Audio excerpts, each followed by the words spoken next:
فلا هادي له. نشهد أن لا إله إلا الله وحده لا شريك له، ونشهد أن محمدا عبد الله ورسوله. اللهم صل عليه وعلى آله وصحبه وسلم سلاما تسليما.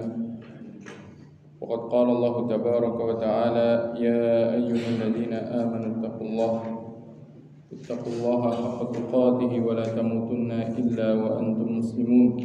وقال تبارك وتعالى: يا أيها الذين آمنوا اتقوا الله ولتنظر نفس ما قدمت لغد واتقوا الله إن الله خبير بما تعملون. أما بعد، فإن خير الكلام كلام الله، وخير الهدي هدي نبينا محمد صلى الله عليه وسلم، وشر الأمور محدثاتها، وكل محدثة في أمور الدين بدعة، وكل بدعة ضلالة. Ikhwani wa akhwati fid din, a'azzani Allah wa iyyakum, jamaah Masjidul Arbab, yang kita berdoa semoga Allah Subhanahu wa taala senantiasa memberikan taufik, hidayah dan rahmatnya kepada kita semua. Dan semoga Allah Subhanahu wa taala berikan kepada kita keistiqomahan di dalam menjalankan ketakwaan kepada Allah Subhanahu wa taala selama kita diberikan kesempatan untuk bisa hidup di kehidupan dunia ini. Karena sesungguhnya sebagaimana Allah Subhanahu wa taala telah ingatkan kita dalam firman-Nya, ya ayyuhalladzina amanu taqullaha wal tanzur nafsum ma qaddamat lighadin wattaqullaha innallaha khabirum bima ta'malun. Wahai orang-orang yang beriman, bertakwalah kepada Allah, dan hendaklah masing-masing dari kalian, masing-masing jiwa ini mempersiapkan, melihat kepada apa yang telah dia persiapkan, memperhatikan apa yang telah dia lakukan untuk dijadikan bekal fi ghad, yaitu pada hari esok, yaitu pada hari akhir. Innallaha khabirum bima ta'malun. Karena sesungguhnya Allah Maha mengetahui terhadap apa yang kalian lakukan. Itu Allah Subhanahu wa taala Maha mengetahui atas apa yang dilakukan seorang hamba, baik itu merupakan amal baiknya maupun merupakan amal buruknya. Oleh karena itu Allah SWT tegaskan, "Faman ya'mal mithqala dzarratin khairan yarah, wa man ya'mal mithqala dzarratin syarran yarah." Barang siapa dia melakukan seberat semut kecil, sebuah kebaikan, maka dia akan melihat, dia akan menuai hasilnya. Dan barang siapa dia melakukan perbuatan buruk, perbuatan dosa, meskipun hal yang kecil seberat zarrah, maka dia akan melihat dari dampak perbuatan dosa tersebut. Oleh karena itu, ikhwani wa akhwati fid din, azani Allah wa iyyakum, pada kesempatan yang Allah SWT berikan pada kita ini, marilah kita menambah keimanan kita. Marilah kita mengintrospeksi diri kita dengan mentadaburi kalamullah dan juga mentadaburi sabda-sabda Nabi yang mulia sallallahu alaihi wasallam melalui hadis-hadis yang telah diriwayatkan dari beliau. Dan pada kesempatan pagi hari ini, kembali kita berusaha untuk menambah keimanan kita melalui pembahasan yang biasa kita dengarkan, yaitu di kitab Riyadhus Shalihin min kalami Sayyidil Mursalin, di mana pada pertemuan pagi hari ini masih berbicara tentang sifat yang harus dimiliki seorang mukmin ketika apa? Ketika dia melihat sesuatu, menghadapi sesuatu yang tidak sepantasnya dilakukan atau tidak sepantasnya dia terima perlakuan tersebut. Pada pertemuan sebelumnya, pada beberapa bab sebelumnya, beliau membawakan bab tentang keutamaan dan anjuran dari bersikap lemah lembut ketika menghadapi kesalahan yang dilakukan orang lain terhadap diri kita sendiri, dan juga bab tentang anjuran untuk memberikan maaf dan mengabaikan perilaku orang-orang yang berbuat kesalahan terhadap kita. Namun perlu kita ketahui bahwasanya tidak semua perbuatan salah itu boleh untuk dimaafkan. Tidak semua perbuatan kesalahan itu boleh untuk diabaikan. Oleh karena itu Al-Imam An-Nawawi rahimahullah mendatangkan bab setelah pembahasan bab tentang keutamaan memberikan maaf, keutamaan bersikap lemah lembut, beliau bawakan bab yang berjudul Babul Ghadab idzan tuhikat hurumatus syar'i wal intisar li dinillahi tabaraka wa ta'ala. Bab anjuran untuk marah apabila kehormatan syariat, yaitu aturan-aturan syariat ini dilanggar. Wal intisaru lidinillah, dan anjuran agar kita menolong agama Allah Subhanahu wa taala. Maka dengan bab ini Al-Imam An-Nawawi rahimahullah ingin menyampaikan bahwasanya di antara sifat yang dianjurkan pada setiap muslim, setiap musliman adalah ketika kesalahan yang dia lihat, ketika sebuah perilaku tidak benar yang dia lihat, ini bukan sekedar mengurangi haknya pribadi, bukan sekedar tidak menunaikan hak dia, namun ketika kesalahan tersebut ternyata berkaitan dengan apa? Pelanggaran syariat, berkaitan dengan hak Allah yang tidak ditunaikan, maka justru seorang muslim itu diperintahkan untuk marah. Seorang muslim itu diperintahkan untuk merasa kesal dan tidak setuju, tidak membiarkan perbuatan tersebut terjadi. Beliau bawakan beberapa dalil dari firman Allah Subhanahu wa taala dan juga sabda-sabda Nabi yang mulia sallallahu alaihi wasallam menjelaskan tentang hal tersebut. Yang pertama, firman Allah Subhanahu wa taala dalam surat Al-Hajj ayat yang ke-30. Allah Subhanahu wa taala berfirman, "Wa may yu'azzim sya'airallah fa huwa khairul lahu 'inda rabbih." Dan barang siapa memuliakan aturan-aturan Allah, barang siapa memuliakan dan mengagungkan perintah-perintah Allah, hurumatullah yaitu syariat Allah, aturan-aturan yang telah Allah SWT tetapkan berupa hukum-hukum syariat, fahuwa khairun lahu inda rabbih, maka sikapnya dalam mengagungkan aturan Allah tersebut ini lebih baik baginya di sisi Rabbnya.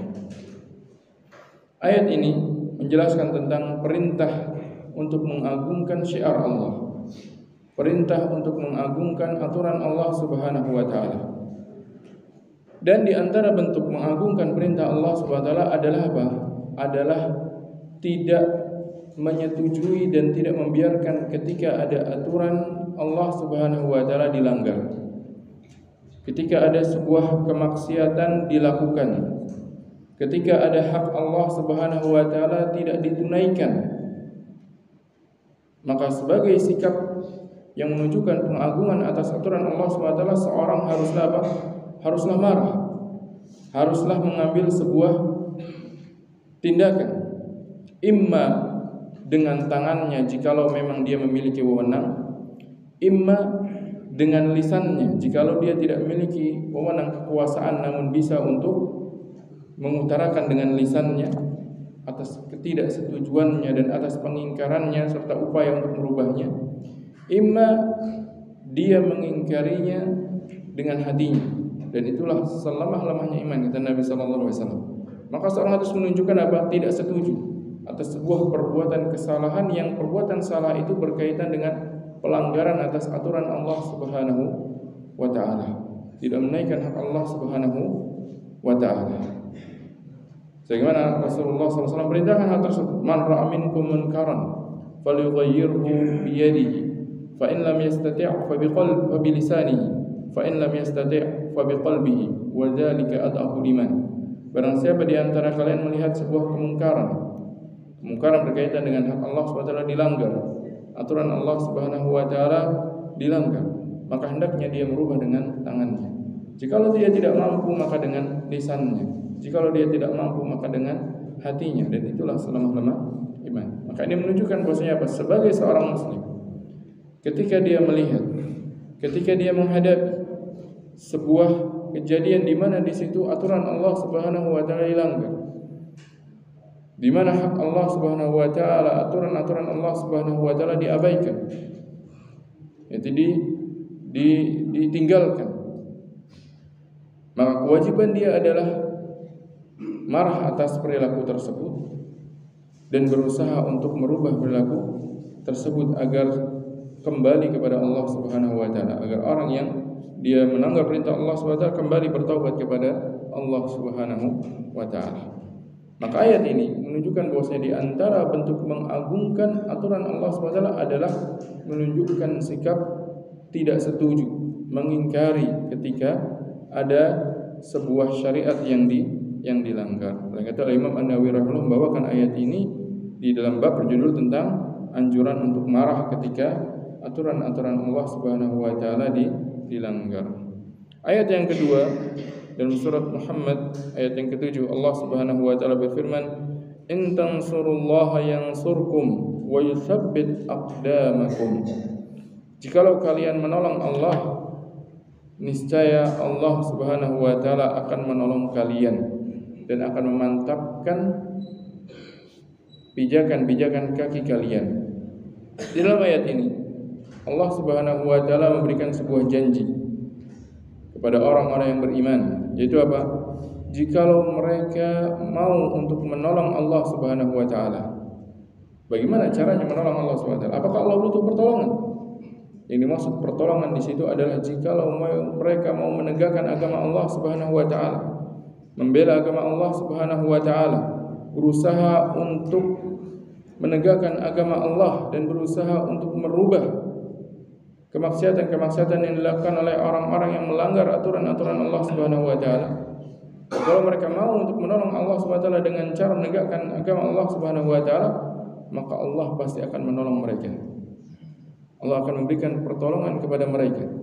Wa yutsabbit aqdamakum, dan Allah akan memantapkan hati kalian, mantapkan langkah kaki kalian. Ini merupakan sebuah janji dan keutamaan yang Allah Subhanahu wa taala berikan bagi orang-orang yang mereka mau berusaha untuk merubah kemungkaran.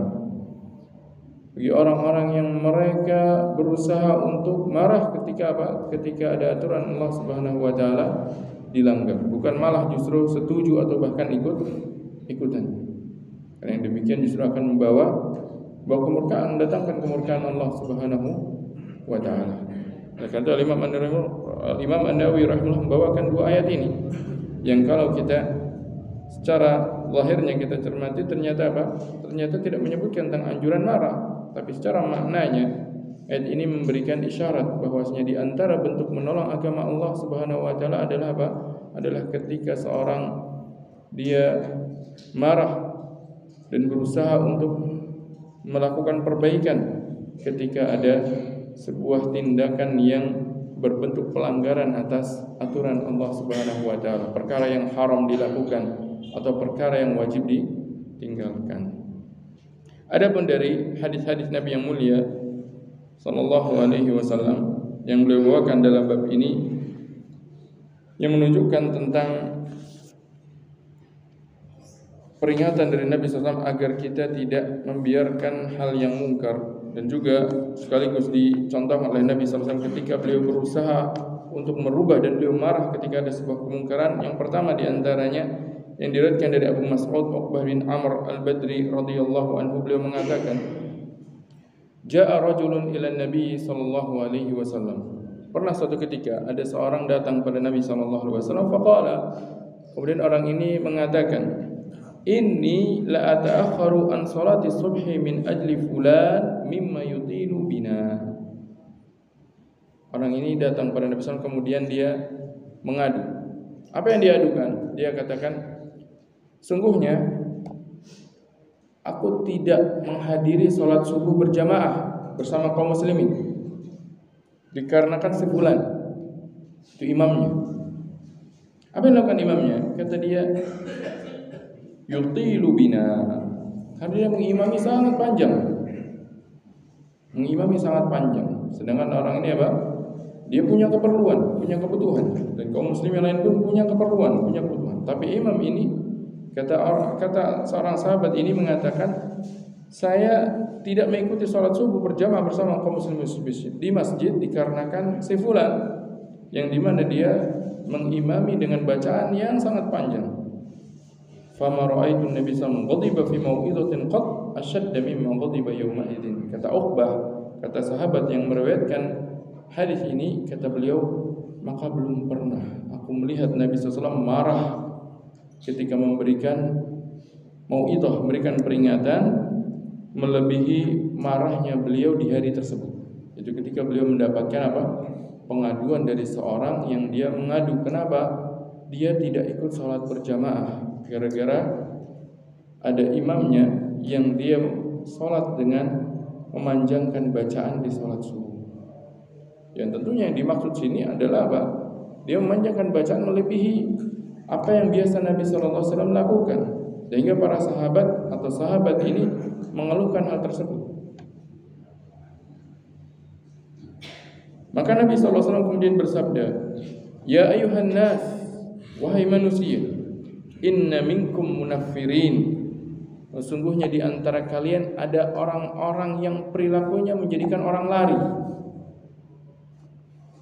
Fa ayyukum amman nasa falyatajawwaz, maka barang siapa di antara kalian mengimami manusia dalam salatnya, maka hendaknya dia ringankan. Itu jangan berlebih-lebihan di dalam memanjangkan. Karena salat ini salat apa? Salat wajib, yang dimana orang tidak diberikan pilihan untuk meninggalkannya. Kaum muslimin harus mengerjakannya. Dan bagi laki-laki mereka ditekankan untuk apa? Melakukannya berjamaah.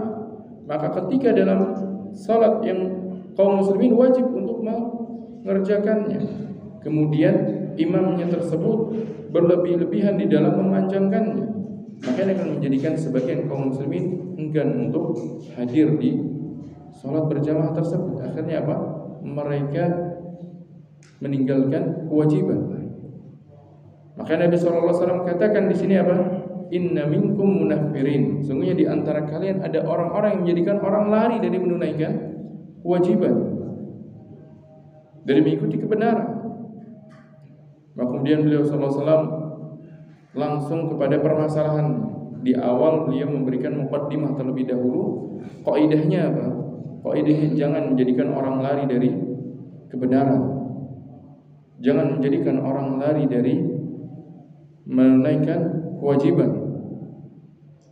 Kemudian beliau menyampaikan permasalahan yang tadi diajukan kepada beliau. Beliau katakan, maka barang siapa di antara kalian mengimami manusia dalam sholat, maka hendaknya yatajawwaz, yaitu dia memberikan keringanan. Fa inna min wara'ihil kabira was-saghira wa dzal hajah, karena sesungguhnya di belakangnya ada orang tua, ada anak kecil, dan ada orang yang punya keperluan, punya hajat, punya keperluan. Maka sunnahnya, perintahnya, anjurannya adalah ketika seorang imam dia mengimami dalam sholat berjamaah, maka hendaknya dia tidak melebihi apa yang dicontohkan Nabi SAW di dalam memanjangkan bacaan. Nabi SAW dalam sholat subuh panjang bacaan beliau, benar panjang, tapi panjangnya beliau tidaklah berlebihan. Para ulama beliau membaca di surat-surat yang dikategorikan sebagai tiwalul mufassal, ayat-ayat yang panjang di bagian akhir-akhir mushaf, yaitu antara dari surat Qaf hingga surat Mursalat. Di hari Jumat beliau sering merutinkan apa? Baca surat Sajadah dengan Al-Insan. Surat Sajadah saja sudah berapa halaman? 3 halaman. Itu sudah panjang yang dibaca Nabi SAW. Terkadang memang beliau melebihi dari itu, tapi kadang-kadang, tapi tidak sering membaca lebih dari apa yang masuk dalam kategori tiwalul mufassal, yang lebih antara 3 halaman, 4 halaman. Nah, berarti kisah ini menunjukkan bahwa yang dibaca imam ini lebih dari hal tersebut, sehingga dikeluhkan. Adapun kalau seorang masih mengikuti apa yang dibaca Nabi SAW, maka ini tidak termasuk berlebihan. Kategorinya kategori panjang yang memang dianjurkan. Misalkan dia membaca surat Sajadah waktu sholat Jumat, maka makmum yang harus bersabar, karena memang itulah yang dirutinkan Nabi SAW. wasallam. Maka yang dimaksud sini tentunya adalah memanjangkan yang berlebih-lebihan. Kemudian juga tentunya seorang imam perlu melihat keadaan. Kalau memang keadaannya pada suatu kondisi mengharuskan untuk membaca yang ringkas, singkat, karena ada keperluan dan kaum muslim ketika itu sedang memiliki keperluan atau di suatu tempat yang dimana tidak bisa diterapkan panjangnya seperti apa yang dibaca Nabi SAW, maka tidak mengapa kemudian dia mengambil atau memilih surat yang lebih pendek dari hal tersebut. Intinya apa? Seorang haruslah memperhatikan bagaimana hal yang bisa menjadikan makmum di belakangnya lebih baik. Imam hendaknya dia bisa perhatikan bagaimana menjadikan makmum di belakangnya ini bisa tetap untuk mengikuti sholat berjamaah bersamanya dan tidak lari. Ibaratnya tidak lari dikarenakan panjangnya bacaan yang dia lakukan dengan berlebih-lebihan. Allah Ta'ala. Dari hadis ini juga kita mengetahui bahwasanya Nabi SAW mewanti-wanti dari sebuah sikap yang menjadikan apa? Menjadikan orang lari dari mengikuti kebenaran. Maka di dalam beramar ma'ruf nahi munkar, di dalam mengajak kepada kebaikan, seorang haruslah apa? Haruslah berusaha untuk mengambil langkah yang tidak menjadikan orang lari dari menerima kebenaran tersebut. Karena kebenaran ini sudah berat diterima oleh manusia.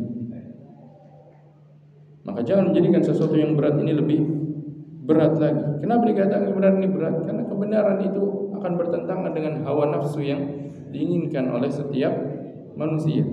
Makanya Rasulullah mengabarkan bahwasanya hujibatil jannatu bil makarih. Surga ini diliputi dengan perkara-perkara yang tidak disenangi. Amalan-amalan yang akan mengantarkan kita ke dalam surga adalah amalan-amalan yang tidak kita senangi dengan hawa nafsu kita. Tabiat manusia lebih senang untuk tidak melakukan perintah-perintah tersebut. Wa hujibatin naru bisyahwat. Tapi sebaliknya justru neraka ini diliputi dengan hal-hal yang diinginkan. Oleh karena itu untuk mengajak manusia ke dalam surga, ini sudah menjadikan mereka melihat sesuatu yang tidak mereka senangi. Maka jangan ditambah dengan apa? Dengan cara yang menjadikan justru mereka lari. Karena bisa mewanti-wanti, wa inna minkum munafirin. Menjadi antara kalian ada orang-orang yang menjadikan manusia lari.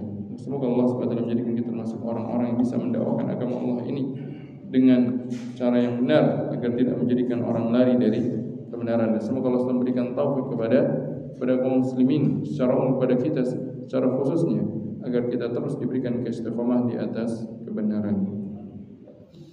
Hadis yang selanjutnya, an Aisyah radhiyallahu taala anha. Dari Aisyah radhiyallahu taala anha, beliau mengatakan, qadima Rasulullah sallallahu alaihi wasallam min safarin wa qad satartu sahwatan li biqiramin fihi tamathil. Suatu hari pernah Nabi SAW datang dari safar. Kemudian dan aku ketika itu menutup celah di rumah dengan kain yang bergambar. Itu bergambar makhluk bernyawa. Falamma ra'ahu Rasulullah SAW hatakahu wa talawwana wajhu.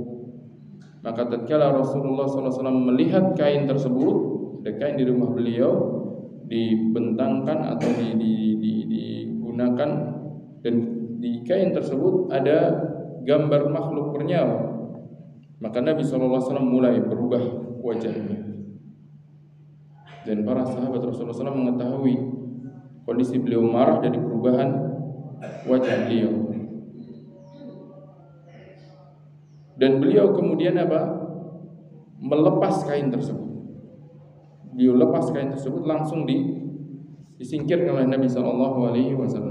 Wa qala, dan beliau bersabda, ya Aisyah, wahai Aisyah, asyaddun nasi adaban indallahi yawmal qiyamah alladzina yudahuna bi khalqillah. Manusia yang paling berat azabnya di sisi Allah kelak pada hari kiamat adalah orang-orang yang mereka menyaingi ciptaan Allah Subhanahu wa taala, menyerupai ciptaan Allah Subhanahu wa taala. Yaitu siapa? orang-orang yang mereka membuat gambar, al-musawwirun, orang-orang yang menggambar makhluk yang bernyawa, karena Allah Subhanahu wa taala yang menciptakan makhluk bernyawa, manusia, hewan, Allah yang menciptakan dan Allah meniupkan roh. Maka ketika ada orang mereka berusaha untuk meniru ciptaan Allah Subhanahu wa taala, meniru gambar, bentuk gambar seperti gambar makhluk yang bernyawa, maka mereka ibarat orang-orang yang yang menyerupai ciptaan Allah Subhanahu wa taala, berusaha untuk menandingi Allah Subhanahu wa taala, dan mereka tidak akan sanggup. Mereka tidak akan pernah sanggup. Mereka tidak akan sanggup untuk meniupkan ruh ke dalamnya. Berbeda dengan makhluk bernyawa yang Allah ciptakan. Allah menciptakan kita dengan adanya jasad, adanya roh. Allah menciptakan adanya jasad, adanya roh. Adapun apa yang diciptakan oleh manusia, mereka mungkin memiliki jasad, memiliki fisik. Mungkin mereka memiliki kecerdasan, tapi mereka tidak memiliki roh. Sehingga tidaklah sama. Tapi Rasulullah SAW mengabarkan bahwasanya orang-orang yang paling berat siksaannya di sisi Allah Subhanahu wa taala kelak pada hari kiamat adalah orang-orang yang mereka menyerupai ciptaan Allah Subhanahu wa taala. Dari hadis ini, dari kisah ini, Aisyah radhiyallahu taala mengabarkan kepada kita tentang bagaimana marahnya Nabi sallallahu alaihi wasallam ketika beliau melihat ada perkara mungkar yang dilakukan di rumahnya, yaitu apa? Aisyah ketika itu memakai kain yang bergambar untuk menutupi celah atau dibentangkan di rumah. Maka ini menunjukkan bahwasanya Nabi SAW marah ketika ada perkara kemungkaran yang perkara tersebut berkaitan dengan aturan Allah Subhanahu wa taala. Dari hadis ini juga kita mengetahui bahwasanya haram hukumnya membuat gambar makhluk yang bernyawa, terlebih membuat patung-patung makhluk yang bernyawa. Ini tidaklah diperbolehkan dan diharamkan secara syariat berdasarkan hadis-hadis, di antaranya hadis ini. Juga pada kisah yang lain dari Aisyah radhiyallahu taala anha, beliau mengatakan, "Anna Quraisyan ahammahum sya'nul mar'atil makhzumiyah." Bahwasanya suatu ketika pernah orang-orang Quraisy mereka merasa berat kejadiannya seorang wanita dari kabilah Makhzum. Jadi kisahnya, wanita ini dia mencuri, dan wanita ini berasal dari kabilah terhormat dari kalangan Quraisy, bernasab mulia dari kalangan Quraisy, dari suku yang terhormat dari kalangan Quraisy. Maka ketika wanita ini kemudian akan ditegakkan hukuman had, akan dipotong tangannya oleh Rasulullah SAW. Rasulullah SAW menetapkan hukuman, telah ditetapkan, terbukti dia bersalah, terbukti akan dipotong tangan. Namun ketika itu para sahabat mereka melihat wanita ini adalah dari kabilah terhormat, enggak kabilah biasa. Di kalangan Quraisy mereka pun bertingkat-tingkat. Dan kebetulan wanita ini dari Makhzum, dari suku Makhzum, yang dimana ketika itu adalah kabilah yang terhormat dari kalangan kabilah-kabilah Quraisy ketika itu. Maka akhirnya Maka akhirnya para sahabat Rasulullah SAW ketika itu bermaksud untuk memintakan ampunan kepada Rasulullah SAW agar tidak dipotong tangannya, dimaafkan. Jangan sampai diperlakukan seperti orang biasa, karena dia di orang yang bernasab yang mulia, di kalangan keluarga yang terhormat.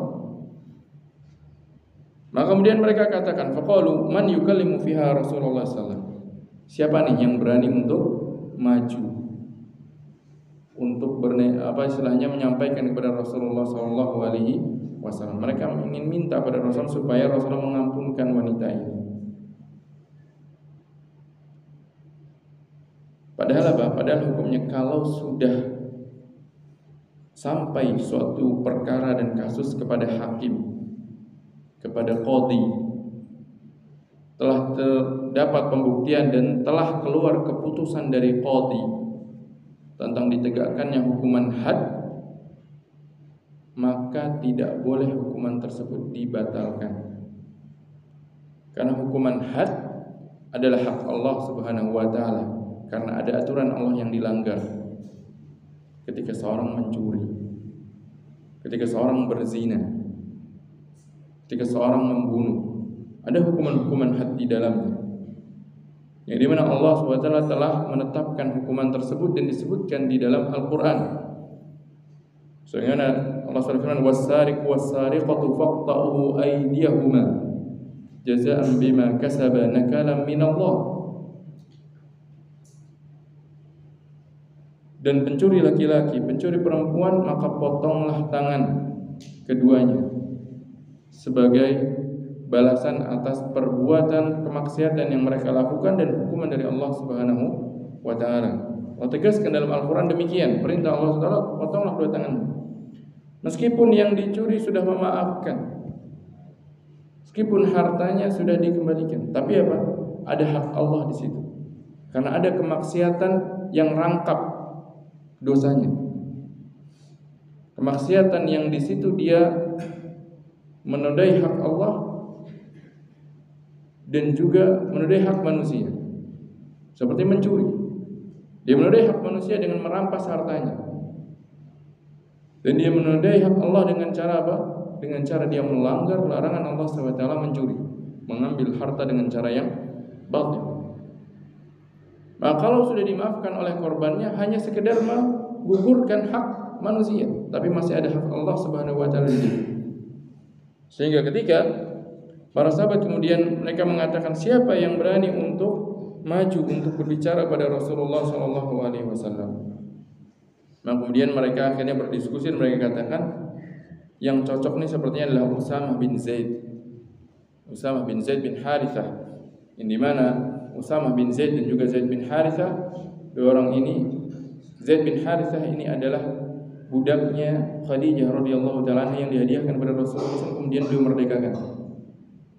Dan beliau menyayangi Zaid dan juga putranya Usamah bin Zaid, dua orang yang sayang Nabi SAW. Kemudian mereka katakan, sepakat kalau gitu kita minta kepada Usamah untuk maju menyampaikan kepada Rasulullah SAW supaya Rasulullah mau untuk menerima permohonan kita. Fakallamahu Usamah, maka akhirnya Usamah menyampaikan hal tersebut kepada Rasulullah SAW, yaitu apa? Minta agar wanita tadi dimaafkan, tidak dipotong tangannya.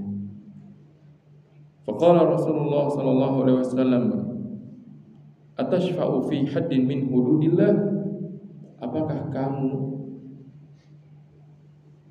menjadi syafaat dalam urusan menegakkan hukuman had? Rasulullah marah. Hukuman had ketika sudah diputuskan, sudah terbukti dan diputuskan akan ditegakkan hukuman tersebut, kemudian ada orang dia minta agar dimaafkan, merayu agar dimaafkan, namanya memberikan syafaat dalam urusan hal yang dilarang.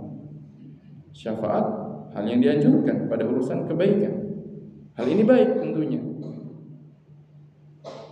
Menurut pandangan para sahabat ketika itu baik. Kenapa? Memaafkan seorang wanita yang dia mencuri. Tapi ternyata bukan pada tempatnya. Dalam permasalahan hukuman had. Kemudian Rasulullah SAW katakan, atashfa'u fi hadin min hududillah? Apakah engkau memberikan syafaat dalam permasalahan had? Summa qama fakhtataba. Kemudian Rasulullah SAW berdiri dan langsung khutbah, langsung menyampaikan kepada khalayak ketika itu. Ini perkara yang harus diluruskan, perkara yang tidak boleh dibiarkan. Nabi SAW tidak memaafkan kesalahan mereka dalam rangka apa? Memberikan syafaat dalam urusan had. Maka Nabi SAW kemudian menyampaikan ke khalayak, innama ahlaka man kana qablakum innahum kanu idza saraqa fihim asy-syarif taraku wa idza saraqa fihim ad-dha'if aqamu alaihi al-hadda. Sesungguhnya yang membinasakan orang-orang sebelum kalian adalah apabila pelaku pencurian yang terjadi di tengah-tengah mereka adalah orang yang mulia, orang dari keturunan yang mulia, dari keluarga yang terhormat, maka mereka biarkan, mereka tidak tegakkan hukuman, dimaafkan. Kalau yang kalau pelakunya adalah dari orang yang terhormat, dari keluarga terhormat, dibiarkan, dimaafkan. Wa idza saraqa fihim dhaif, tapi kalau pelakunya dari orang yang biasa saja, aqamu alaihil had, mereka tegakkan hukuman had. Wa aymullah, demi Allah, lau anna Fatimah binta Muhammadin saraqat laqata'tu yadaha. Lalu Nabi SAW menegaskan, tidak boleh kita pilih-pilih dalam apa? Menegakkan hukuman syariat Allah Subhanahu wa ta'ala. Tidak pandang siapapun yang melakukannya, siapapun yang melanggar perintah Allah Subhanahu wa ta'ala, maka harus kita ingkari. Maka Nabi SAW mencontohkan, demi Allah, kalaulah seandainya Fatimah binti Muhammad. Siapa ini Fatimah binti Muhammad? Putri beliau sallallahu alaihi wasallam, keluarga beliau sallallahu alaihi wasallam. Kalaulah seandainya Fatimah binti Muhammad ini mencuri, laqata'tu yadaha, pasti aku potong tangannya. Menunjukkan bahwa Nabi sallallahu alaihi wasallam sendiri pun akan menegakkan hukuman tersebut, akan mengingkari kemungkaran tersebut, meskipun yang melakukannya siapa? Keluarga beliau, bukan keluarga jauh lagi, putri beliau sendiri. Kalau seandainya putri beliau melakukan, niscaya beliau akan tegakkan hukuman. Ini menunjukkan bahwasanya Nabi SAW ketika itu marah ketika apa? Ketika para sahabat pilih-pilih dalam memberikan hukuman, ingin untuk memaafkan ketika pelakunya dari orang yang terhormat. Dan ini suatu hal yang mungkar, hal yang dilarang oleh Allah SWT dan Rasulnya. Maka Nabi SAW marah ketika itu atas apa yang mereka lakukan, dan beliau memberikan sebuah ketegasan, kalau seandainya itu pun terjadi dan dilakukan oleh Fatimah binti Muhammad, niscaya akan aku potong tangannya. Ini menunjukkan pada kita tentang wajibnya marah ketika ada sebuah kemungkaran yang dilakukan dan berusaha untuk mengingkari dan merubah kemungkaran tersebut. Beliau ambil sikap dengan tangan pada sebagian kejadian, beliau ambil sikap dengan lisan pada kejadian yang lainnya, sebagaimana pada dua kisah ini. Kemudian yang selanjutnya, An Anas radhiyallahu anhu, dari Anas bin Malik radhiyallahu anhu, anna Nabi sallallahu alaihi wasallam ra'a nukhamatan fil qiblah, bahwasanya Nabi sallallahu alaihi wasallam pernah melihat ada ludah di kiblat, yaitu di kiblat masjid, dalam masjid ketika itu. Fasyaqqa dzalika alaihi, kemudian hal ini menjadi hal yang sangat disayangkan oleh Nabi sallallahu alaihi wasallam, hatta ru'ya fi wajhi, sampai terlihat ketidaksenangan di wajah Nabi sallallahu alaihi wasallam. Dia marah ada orang meludah di masjid, melakukan hal yang mengotori masjid. Faqama fahakkahu biyadihi, lalu kemudian Nabi sallallahu alaihi wasallam berdiri dan langsung membersihkan ludah tersebut dengan tangan beliau. Faqala, kemudian beliau sallallahu alaihi wasallam bersabda, di sini beliau mengingkari, tidak beliau biarkan, tidak beliau maafkan, tidak dibiarkan begitu saja. Beliau sallallahu alaihi wasallam bersabda, inna ahadakum idza qama fi salati, sesungguhnya salah seorang di antara kalian apabila berdiri di dalam salatnya, fa innahu yunaji rabbahu, maka sesungguhnya dia itu sedang bermunajat kepada Rabbnya, sedang berbicara langsung kepada Rabbnya. Sebagaimana disebutkan pada hadis yang lain, biasanya ketika seorang mengucapkan alhamdulillah, maka Allah Subhanahu wa taala meresponnya dengan mengatakan hamadani abdi, hambaku memujiku. Kemudian ketika dia mengucapkan Ar-Rahmanir Rahim, maka Allah SWT mengatakan asna alayya abdi, hambaku menyanjungku. Kemudian ketika dia mengucapkan Maliki Yaumiddin, maka Allah SWT mengatakan majadani abdi, hambaku mengagungkanku. Kemudian ketika dia mengatakan iyyaka na'budu wa iyyaka nasta'in, maka Allah SWT mengatakan aku bagi dua antara aku dengan hambaku. Kemudian ketika dia mengatakan ihdinas siratal mustaqim, maka Allah mengatakan bagi hambaku apa yang dia minta. Lihat bagaimana Allah SWT merespon ucapan seorang ketika dia sholat. Maka ketika sholat kita harus apa? Fokuskan apa yang kita baca, renungi apa yang kita baca. agar salat kita ini menjadi sebuah salat yang berkualitas, diterima di sisi Allah Subhanahu wa taala, dan menjadikan sebuah ibadah yang akan menjadi penghalang kita dari perbuatan-perbuatan kemaksiatan yang lain. Karena Allah SWT menegaskan, inna salata tanha 'anil fahsya'i wal munkar. Sungguhnya salat itu melarang seorang dari perbuatan fahisyah, perbuatan kemungkaran. Nah, ketika seorang hadir ketika salatnya, sudah dihadirkan hatinya, ketika dia mengucapkan alhamdulillahirabbil alamin, arrahmanir rahim, maliki yaumiddin, dihadirkan bahwa ketika itu Allah SWT tidak mengabaikan, Allah mendengarnya dan Allah SWT menjawabnya. Ini adalah bermunajat antara dia dengan Allah. Yang namanya munajat itu adalah berbicara dua orang, tidak dengar yang lain, yunaji. Maka Rasulullah kabarkan ketika seorang sedang sholat, maka dia bermunajat dengan Rabbnya. Dan wa inna rabbahu bainahu wa bainal qiblat, dan sesungguhnya Rabbnya ada di antara dia dan antara kiblat. Allah Subhanahu wa taala mengetahui. Allah bersama dia dimanapun dia berada. Sedangkan Allah sebutkan dalam Al-Quran, wa huwa ma'akum aina ma kuntum. Dan ketika dia salat, Allah berada di antara dia dan kiblatnya. Dengan tetap Allah Subhanahu wa taala berada di atas arsy-Nya. Maka ini menunjukkan bahwasanya apa?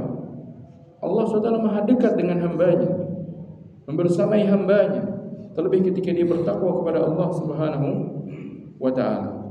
Fala yabzuqanna ahadukum qibla al-qiblah, maka janganlah salah seorang di antara kalian meludah ke arah kiblat ketika salat. Dilarang ketika salat ingin mengeluarkan ludahnya, dia meludah ke arah kiblat. Walakin an yasari au tahta qadami, namun meludahlah ke arah kirinya atau ke bawah kakinya.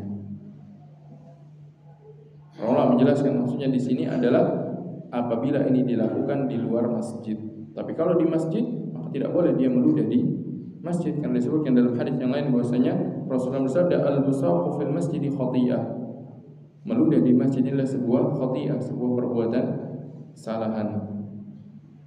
Maka Nabi SAW ketika melihat ada ludah di arah kiblat masjid, beliau SAW katakan, beliau membersihkan, kemudian beliau memberikan peringatan bahwa apabila salah seorang di antara kalian dalam salatnya kemudian dia ingin meludah, maka janganlah dia meludah ke arah kiblat, namun meludahlah dia ke arah kiri ataupun ke bawah kakinya. Summa akhadha tarafa ridaihi fa basaqa fihi. Kemudian beliau contohkan dengan mengambil ujung selendang beliau dan beliau meludah di selendangnya, itu di pakaiannya, kemudian dibiarkan. Ini menunjukkan bahwa ludah juga bukan najis, karena kalau najis tidak akan beliau meludah di pakaian. Nah, di antara syarat sahnya salat adalah suci dari najis. Summa radda ba'dahu ala ba'din faqala aw yaf'alu hakadha. Kemudian beliau kembalikan satu dengan yang lainnya, kemudian berkata atau boleh juga dia lakukan seperti ini, yaitu apa? Meludah dengan di pakaiannya. Kalau sekarang mungkin ada tisu, meludah di tisunya, kemudian tisunya disimpan. Jangan meludah ke masjid, jangan meludah ke arah kiblat. Kisah ini dibawakan oleh Imam An-Nawawi rahimahullah dalam bab ini, karena di dalam kisah ini terdapat ketidaksukaan Nabi SAW dan marahnya Nabi SAW ketika ada perbuatan salah yang dilakukan oleh sebagian para sahabat dalam bentuk mereka meludah di masjid. Maka Nabi SAW langsung mengingkarinya dan beliau langsung membersihkannya, dan langsung beliau berdiri untuk mengingatkan hal tersebut. Tidak dibiarkan, tidak diabaikan. Tidak diabaikan. Beda halnya dengan kejadian yang lain, yang ketika orang tersebut dilakukan karena ketidaktahuan, maka beliau berikan langkah untuk memaafkan, seperti kisahnya orang Arab Badui yang kencing di masjid. Padahal kejadiannya kan sama-sama mengotori masjid. Tapi pada satu kasus beliau kemudian biarkan dimaafkan terlebih dahulu, tidak langsung beliau berdiri kemudian berkhutbah. Pada kejadian yang lain langsung beliau berdiri kemudian berkhutbah, menyampaikan kepada khalayak. Karena dilihat dari keadaan orang yang melakukan kesalahan tersebut, lebih cocok mana bagi dia untuk dirubah kemungkaran yang dia lakukan. Ada kalanya diperlakukan dengan kelembutan, ada kalanya Nabi SAW langsung memberikan sebuah ketegasan. Namun tetap perkara kemungkaran beliau SAW ingkari. Makanya orang Arab Badui tersebut pun dinasihati Nabi SAW setelah dia selesai dari kencingnya.